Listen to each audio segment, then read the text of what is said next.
Yeah. Good afternoon. Sorry about that. Good afternoon.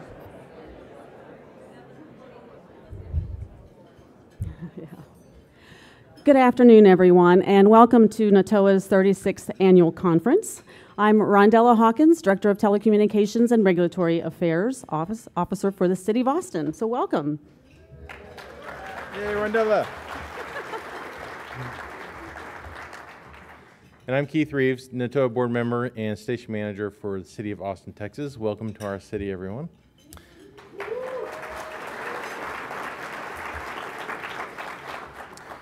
It is a pleasure to have Austin's very own Mayor Steve Adler here with us this afternoon. Mayor Adler became Austin's 52nd mayor in January of 2015. An attorney, civic leader, and resident of Austin for more than 4 decades, Mayor Adler believes that Austin is a great city capable of doing big things. The first in his family to graduate from college, along with his brother, Mayor Adler attended Princeton and the University of Texas Law School on scholarships. After moving to Austin and working his way through law school at UT, Mayor Adler practiced civil rights law for nearly a decade. He also founded a successful eminent domain law practice representing landowners. Mayor Adler also spent almost 10 years as Chief of Staff and General Counsel for State Senator Elliot Shapley, working primarily on school finance, equity, and access issues. And before introducing the mayor, I would like to recognize our mayor for your leadership and support for Austin to become one of the finalists for the Smart Cities Mobility Challenge, and furthering our smart city efforts and initiatives, and continuing to drive innovation, and for your commitment to provide opportunities for our community members to share in the economic prosperity that Austin enjoys, including our city's digital inclusion programs and the Spirit of East Austin program. So please join me in welcoming Mayor Steve Adler to NATOA's stage.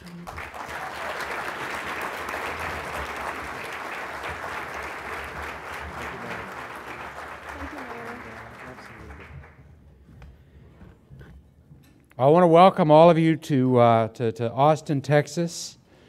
This is the fastest growing metropolitan area in the country, has been for the last 5 years.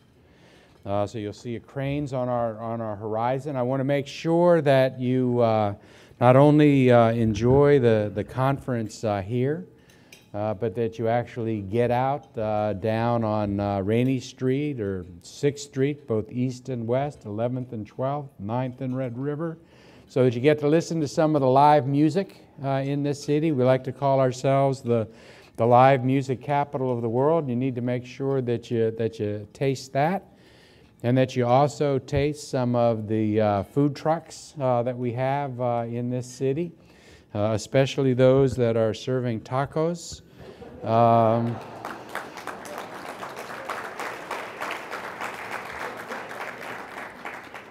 But I want to welcome you all here. This is one. We love that you're here. That you've chosen to bring this 36th annual conference to our city. I want to thank Rondella and Keith for the introduction. I understand that Keith is one of your organization's leaders as a board member, but I can tell you that both of them have been leaders in Austin. They're great assets for this city, as I'm sure they are for this organization as well. I understand, generally speaking, 2 different tracks for you folks. Certainly, over the last few months, I've become tied at the hip with all of the telecom companies that are trying to get their small cell systems set up. I'm learning a lot about that. But I'm also real excited for the second track, the second division that you have, which is looking at telecommunications in terms of bringing government and systems to the community, and vice versa. It's often said of Austin that we suffer from terminal democracy. There's a lot to be said for that. This is a council that Not frequently, but enough so that it doesn't surprise people. It has our council meetings that start at 10 o'clock in the morning, go until after 2 o'clock in the morning, 14 hours later, in part because, and usually due to, the number of citizens in our community that want to engage. When we were changing the form of government, and we've done that in Austin, and setting up a new system for the council, these folks were able to set up a system where tens of thousands of people in our community were able to participate in a city council meeting by way of several different means to be linked into what was happening. The regular communication of our city council meetings is watched by more people than I can ever explain why anybody would actually watch that on TV. But I'm constantly touched by people that really are following what we're doing as they flip channels and find themselves caught up in the excitement of our city council meetings and unable to turn away. The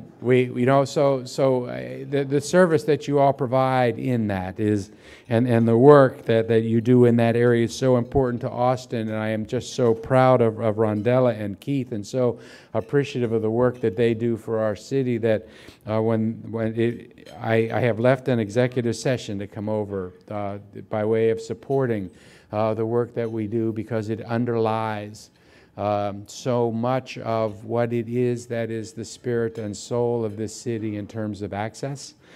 You know, in the 21st century, that's how progress is made, and nowadays it's more important than it ever has been before, and this information superhighway is becoming very literal as we are now improving our I-35 highway, which is the state highway that goes through our city, where we're actually embedding sensors into the road, and very shortly we're having our street lights change and sequence in real time based on the speed and the frequency of cars that are passing underneath, and you're just seeing more and more of this happening. In a community that we're in this town, you might actually catch the Google car, automated car driving past you, because well, probably not driving past you. They're much more cautious than that. But you can see them. You can see them on our streets. You know, there are some people that say that government is not where you go to find innovation.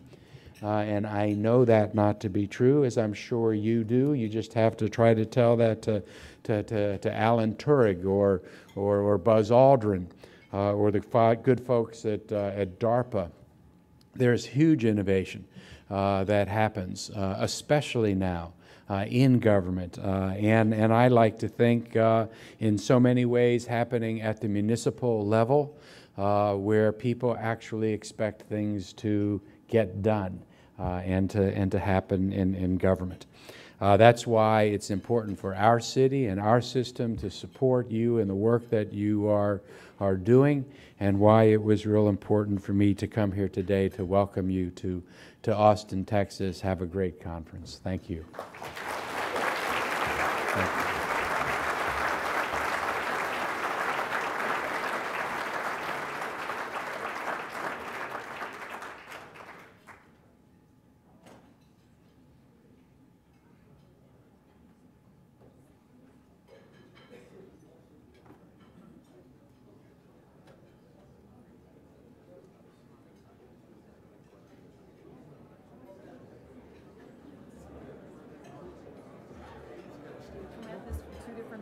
I guess so, huh? Okay, you got it. All right. You're going to introduce them and do the first one. Yes.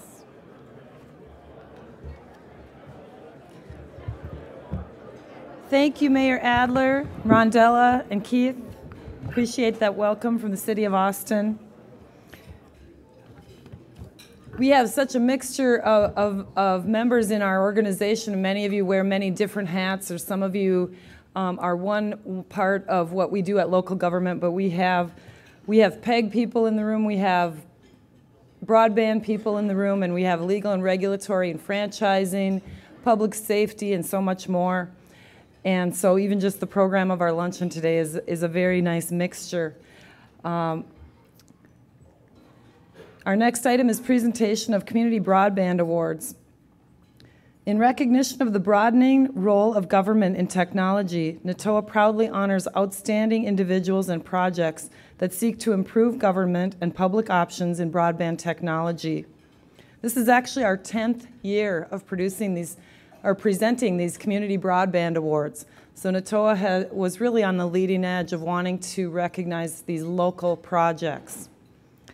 Our Community Broadband Awards program was initiated to recognize and highlight some of the many extraordinary efforts going on at the local level to bring the benefits of technology to American communities.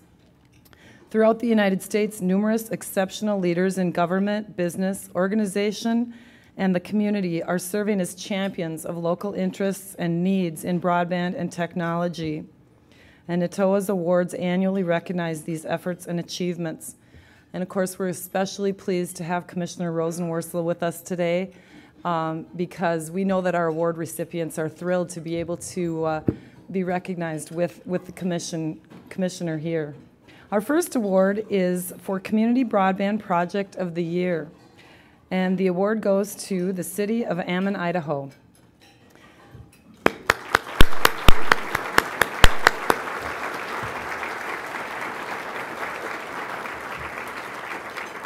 For the innovative approach to expanding the city's fiber network beyond anchor institutions and municipal buildings to reach its goal of bringing fiber to the premise to Ammon residents. They are also one of the few cities to operate an open access model. Bruce Patterson could not be here today, but Jeff Christensen, I believe, is here to read. Are you reading the statement on his behalf?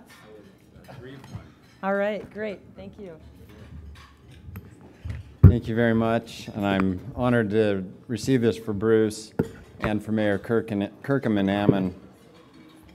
Bruce sent me a formal, short little speech, but it was a little too formal, so I'm not going to read it. It would sound good if Bruce did it, but it won't sound good if I do it. If you're not familiar with Ammon's project, the Next Century Cities and Chris Mitchell made a video that's out on YouTube called the Ammon Model. So if you want to learn more about what they've done in Ammon, it's available to look at. So after Bruce's formal little acceptance, he gave me instructions, and I'm going to read you his instructions to me. He said, Jeff, these are the people with boots on the ground working hard with the same goals that we have in Ammon. I want to make sure they clearly understand how much this sincerely means to us.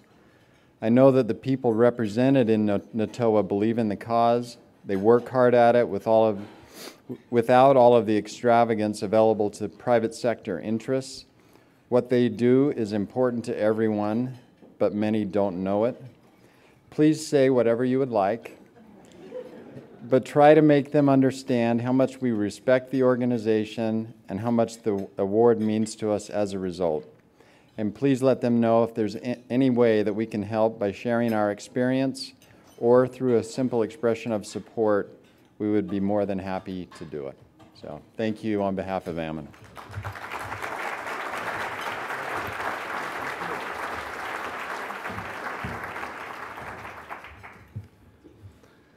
Hi, it's Mike Lynch, and I'm from Boston, not Austin. I've been saying that a lot this week. It's my job to present the Community Broadband Strategic Plan of the Year. Thank God that's an award and not a plan I actually have to do. The winner this year is actually, there are three. It is the City of Portland, Multnomah County, and Multnomah County Library District's Digital Equity Action Plan, DEEP. The DEEP plan is a digital equity strategic plan based on extensive community input and collaboration that accurately reflects the needs and aspirations of their communities while it fostered community engagement and progress. Now, they're all lined up. Now, accepting the awards for DEEP are Ann Goldenberg, Portland's Office for Community Technology Staff Director, Mary Beth Henry, who recently, I'm going to say left, because they noted here retired, but I think she's way too young to be retiring, don't you think so? And also Julie Olmachuk, Mount Hood Cable Regulatory Commission Program Manager. Now, I don't know if you want to. All right. Congratulations. Yes, absolutely. So they have to get closer. So we're really pleased to have received this award for the Digital Equity Action Plan. A couple years ago, Portland developed a broadband strategic plan. And one of the things under the leadership from Mary Beth with the City of Portland, Valey Ulke with the Multnomah County Libraries, and the Mount Hood Cable Regulatory Commission was that we were very focused on having an action plan for digital equity. And so we spent several months kind of going back to our cable roots and the community needs assessments that we've done over the years, but really working with our communities of color, those communities, immigrant and refugee communities, those folks who are really struggling with the digital divide in our community to find out what would work for them. And as a result, we have our Digital Equity Action Plan. We would love to have people look at the plan. As Mary Beth has said often, one of the beauties of our process in Portland is that we vet and we re-vet and we rethink continuously things that things that are working, and if something isn't working, listening to our stakeholders and our constituencies and innovating around their needs. So thank you very much for this award. And and this is Ann. They kind of didn't quite get us in order. So Ann Goldenberg, who's our new OCT manager, and Mary Beth, she's going to talk later in the program today. So.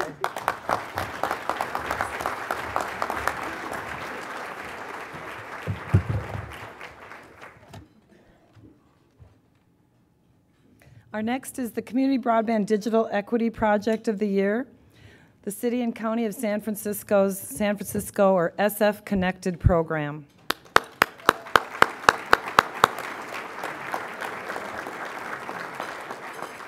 For providing free computer access, tutoring, and support to seniors and adults with disabilities, SF Connected demonstrates the value of broadband-based technologies such as social media and video communication, and addresses other barriers such as the use of social media tools to help individuals overcome social isolation.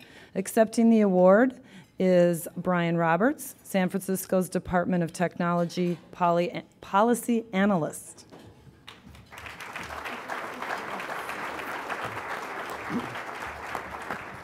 Thank you. I'm accepting this award on behalf of our Department of Aging and Adult Services, which together with its nonprofit partners developed this model for seniors and adults with disabilities in San Francisco, is stemming from a BTOP grant a few years ago, and they've taken that and really developed a model program. They're also now working with Comcast on a pilot of their Internet Essentials for Seniors, and it's because of the apparatus they've had in place there, it's been very successful in San Francisco. So thank you to NATOA for that, and I'll bring the award home to Aaron Lowe and Paulo Salta, Shireen McFadden of the Department of Aging and Adult Services, who've really led this initiative. Thanks. Congratulations, Brian. Congratulations, Brian. Our next award is the Community Broadband Innovative Partnership of the Year. And this year's winner is Minnesota's RS Fiber Cooperative for taking the 20th century electrical co-op approach and adapting it to solve similar 21st century utility infrastructure problems. Once complete, the cooperative will be a robust fiber network, and accepting the award for RS Fiber Cooperative is board member Mark Erison, Mark, I believe you are town manager of Winthrop as well? Yes, I am. Congratulations. Thank you very much. Thank you on behalf of the RS Fiber Cooperative Board of Directors and the 27 members of the Joint Powers Board who worked together over 5.5 years to make this happen. I thank you. You know, Mayor Adler talked about his 16-hour-long council sessions. 18 months ago, in a room about this size, we had 10 full councils in session and 17 township boards in session. And it was an incredible exercise in democracy. And we're happy to be a part of your efforts, and we thank you.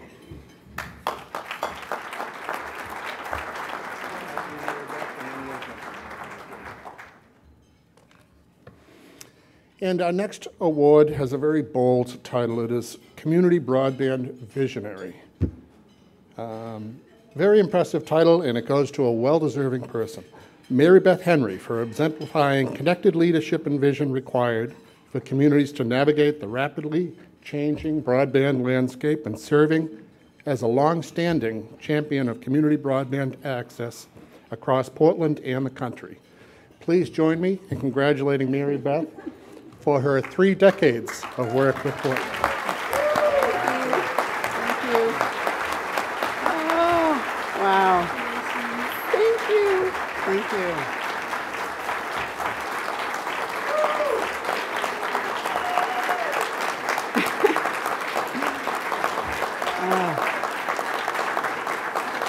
Thank you. Thank you. I am deeply honored by this. But if you don't remember anything else today, remember that this award reflects a we, not a me. 27 years of NATOA members enriching my life, and from whom I've learned most everything that I know. NATOA has been absolutely incredible. And the most important thing, I think, is that NATOA has been helping communities around the country to ensure that the public interest is reflected in everything that we do. And finally, I'd like to thank the Office for Community Technology and the Mount Hood Cable Regulatory Commission staff. They're fabulous people. And again, if you remember nothing else, this is a we, not a me. Thank you, NATOA.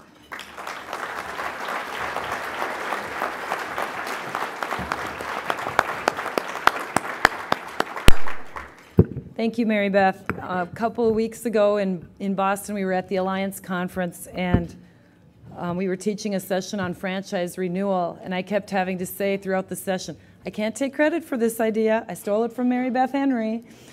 And I think there's probably quite a few of us who have said that. Now it's my pleasure to present an award for Community Broadband Hero of the Year. We have with us today FCC Commissioner Jessica Rosenworcel, and we're so pleased to recognize her for being a consistent voice at the FCC for increased action to bridge the homework gap. Through programs such as E-Rate and Lifeline, Commissioner Rosenworcel continues to fight to ensure all students have access to high-speed, affordable broadband and a brighter future. So please welcome FCC Commissioner Jessica Rosenworcel. Congratulations.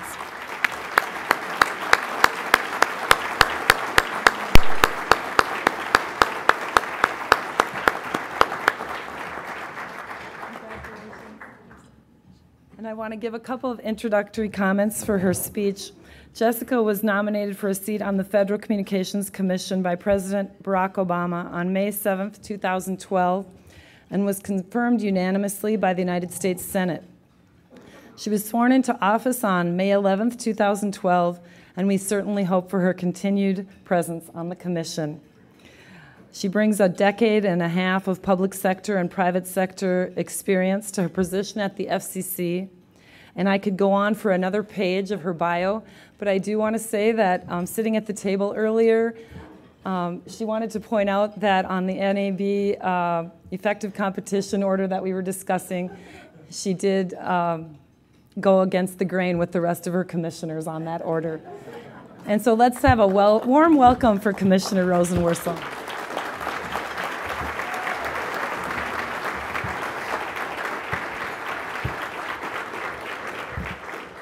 Thank you. That is definitely the first time I've been introduced to a crowd on the basis of some decision that I dissented on. Thank you, NATOA, for this award, for having me here today, and also for what you do. You know, people look to Washington for ideas, but where ideas turn into action is where you all work. And I want to talk a little bit about that today, but first I also want to say thank you for having me in Austin. I love this town. Rondella, I'll wear my honorary Texan thing today. There you go. I love the music, I love the food, I love the swagger and funk, and I love that the Texas State Capitol's mantra is keep Austin weird. We don't have that back in Washington. That's not, at least not on purpose.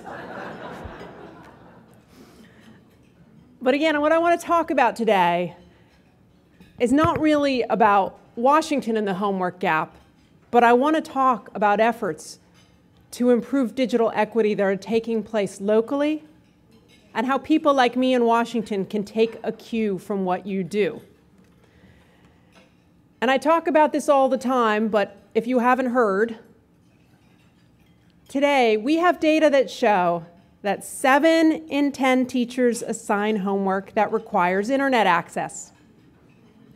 But data from the Federal Communications Commission consistently demonstrate that 1 in 3 households does not have broadband at home. And if you think about where those numbers overlap, that's what I call a homework gap. And according to the Pew Research Center, the homework gap is real. We have 29 million households in this country with school-age children, and 5 million of those households have no internet access. And to add a little more color to it, there's a terrific survey that's done by a group called Project Tomorrow every year of students across the country, and they have found that the numbers add up to this.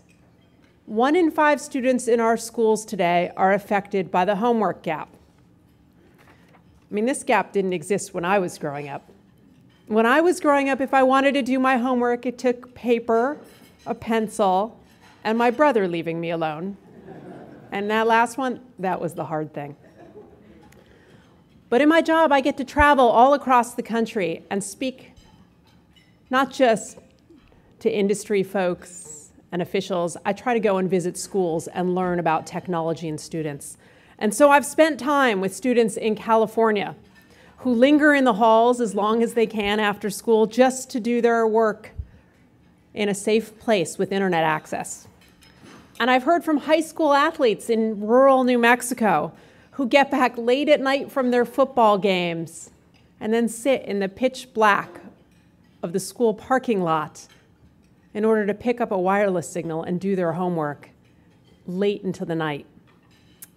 And I've also spoken with kids in Texas who do their schoolwork at fast food restaurants and type their papers with fizzy drinks and a side of fries.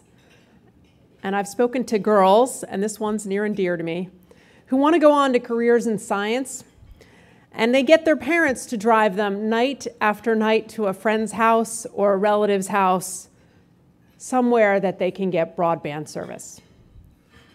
So for starters, let's call these kids resilient. They're cobbling together whatever connectivity they can find to do their schoolwork. And their grit, it's impressive. But I hope we can agree it shouldn't have to be this hard. And it's not just about them, it's about us. Because our shared economic future depends on us having a smart digital workforce. And we're shortchanging those students and our shared economy as a whole if we don't bridge this homework gap and close this new digital divide. So here's the good news, we're doing things about it. Earlier this year, I'm proud to have supported a change to an FCC program called Lifeline that will help support not just telephone service in low-income households, but now broadband service. And that simple change is going to bring more broadband to some of these households with school-aged children. But I think what's significant is we didn't stop there. When we made those Lifeline program changes, we also modernized the program by making sure that all of the devices that would get supported with this broadband service would be Wi-Fi capable and also capable of tethering and turning into wireless hotspots. In addition, let me acknowledge that our colleagues at the Department of Housing and Urban Development launched the Connect Home initiative, which is a public-private partnership designed to bring broadband service, devices, and digital literacy to families living in low-income housing. But here's the thing. We can't stop now. And we need to do more, and I think that more happens at the local level. We need to tap into the creative efforts to bridge the homework gap that are happening in communities all across the country. Because you see, I don't think all good ideas come from Washington. I think there's some creative acts that are happening right now in places across the country, and I want to tell you about 3 of them. So first, for a moment, imagine you go west. You're not in this air-conditioned luncheon, but you're instead Coachella Valley, California, a place you may know for a certain music festival, but that's not what I'm talking about. And I can say that here, the home of South by Southwest. But picture you're there for a moment. It's an agricultural community, and it's bounded by the red cliffs of the San Bernardino Mountains. Between the hills are some fields, and those fields produce dates and citrus fruit. And many of the students in the school district there are the children of migrant workers. And the school superintendent decided he wanted to do something to show those students, again, many of them the children of migrant workers, and at least half of them from Spanish-speaking homes. He wanted to show them that there was a world beyond the fields in their backyard. And he worked with the government in order to get the local school districts to supply a tablet device to every single student. He wanted to make sure that they could start learning about technology and using devices that reflected the economy around them and in the state of California.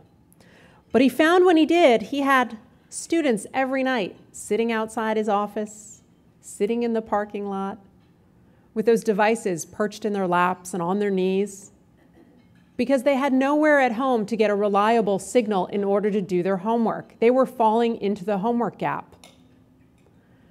And he thought that wasn't right. So he came up with an innovative way to get them out. You see, in this rural district, a lot of students spend a lot of time on the buses, riding out from their homes adjacent to the fields to the schools every day. And he decided he would turn that ride time into connected time for homework. So he installed Wi-Fi routers on the school buses. And the next thing you knew, that ride time was time to do schoolwork.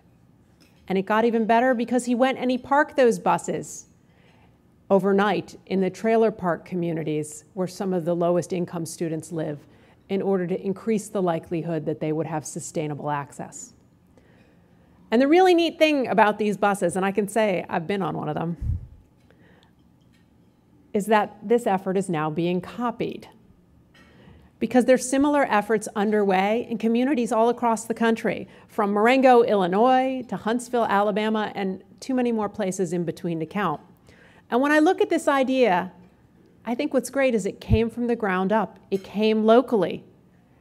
So now I think it's our turn in Washington to see how federal policy can help support these local initiatives.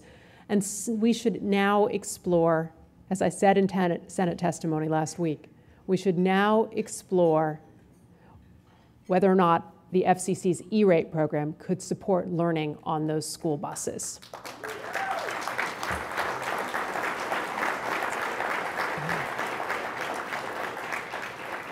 All right, second story. Imagine Las Vegas, Nevada, Topeka, Kansas, and Athens, Georgia.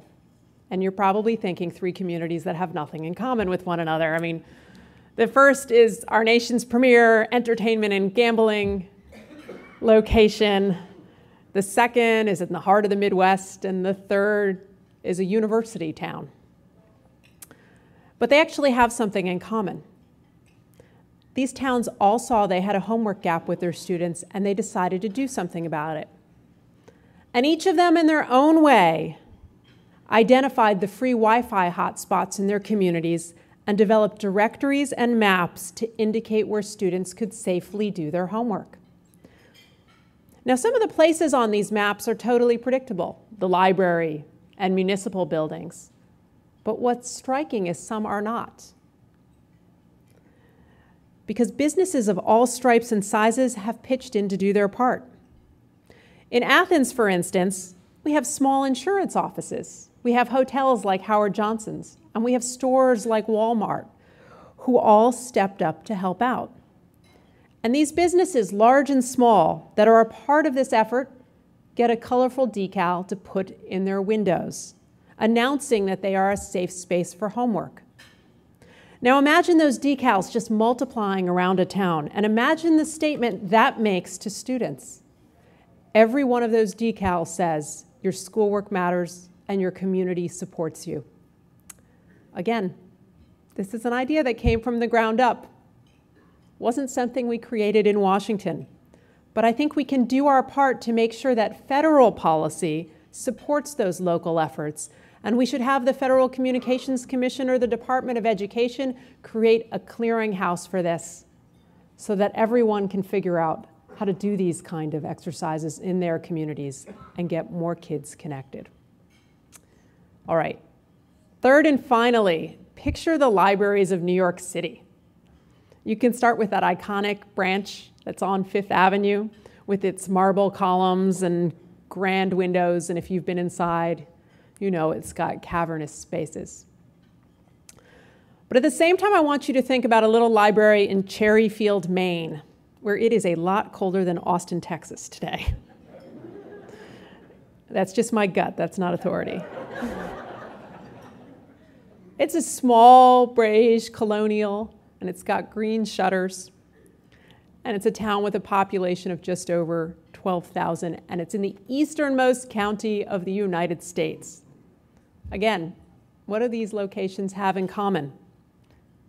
Like libraries everywhere, they are noticing that more and more of their patrons come in for internet access, especially students who lack connectivity at home and are falling into the homework gap. And even though budgets sometimes get cut and hours change, they're doing something neat about it. In addition to books, they now loan out wireless hotspots. So students can take internet access home to do their schoolwork. And that small hotspot can make a big difference. It can mean the difference between keeping up in school and falling behind. And one more time, this is a program that developed locally. We had local institutions that saw a need and decided they needed to fill it.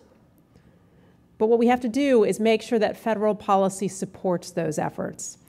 And the Library Service and Technology Act is the only federal program exclusively for libraries. It's run by the Institute of Museum and Library Services. And funds from this program are used to support a whole range of initiatives that usually occur at the state level. I think this should be one of them. So I think you get the gist of it, and I can end here. As we wrestle with the new challenges of technology, access, and equity, and everyone in this room does, I think local solutions deserve federal support. Because cooperative policymaking between state and federal authorities is the way forward. That's just the way it's always been since we got started. It's the way we tackle our hardest and most intractable problems. And I think by working together, we can bridge the homework gap and close this especially cruel part of the digital divide. And when we do, we are going to be able to turn all of our students into something else, not just digital consumers, but digital creators. And our communities, our economy, and our world is going to benefit. So thank you very much. Thank you again for the award.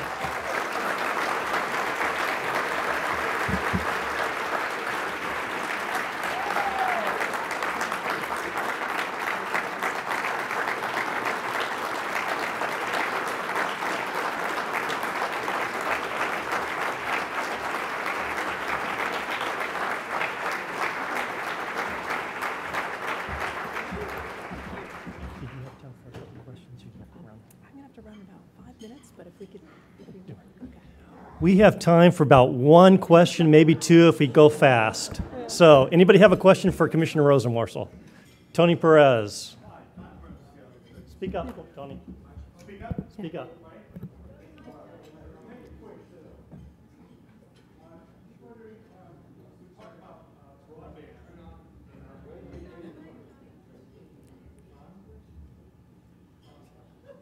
Just yell.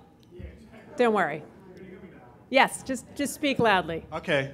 There you go. We talked about broadband, and it was great to see that the FCC redefined broadband as 25 megabits down and 3 up, which is a great start. But I was wondering if we could look forward to the day soon where the programs offered through Lifeline and other programs like that to serve the connectivity needs of low-income residents will have those speeds as a minimum. That's a really good question. I think the Lifeline program changes we made are something we have to monitor carefully. We adjusted the program, so instead of just supporting telephony, it could in the alternative support broadband, and over time would become a broadband program. But that program won't thrive and it won't be successful if we don't monitor it carefully to make sure that the right people have access, there's no fraud or waste in the program, and that the speeds that we have today are actually viable going forward. So that is one of the issues that I think we have to monitor carefully as we roll this program out.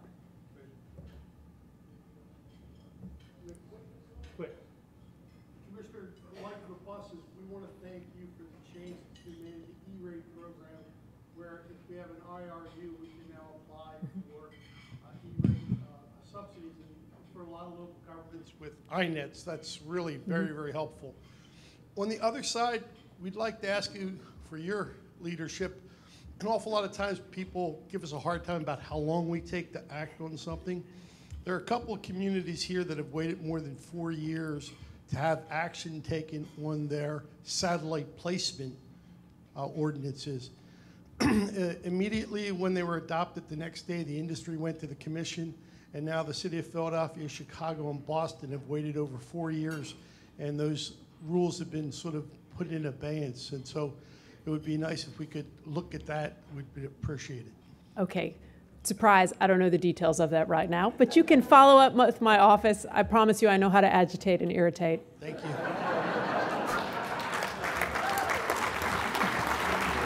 Thanks very much. Really appreciate it. All right.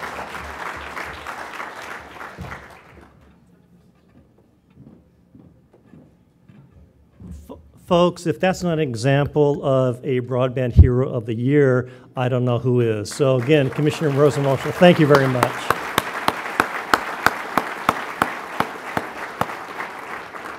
And that is the end of our program for lunch, but go ahead and enjoy your desserts. We're going to wrap this up around about 2 o'clock, and then we'll have some more sessions. And don't forget, tonight we have affinity dinners as well as a welcome reception. And make sure you go across the hallway and see our exhibitors and sponsors and thank them for their support, find out what they have to offer. And again, this is a great time for you all to talk to one another, really communicate to one another, and maybe come up with some of these ideas that the commissioner mentioned. Maybe next year we can talk about those ideas that have really taken off. So thank you very much, folks.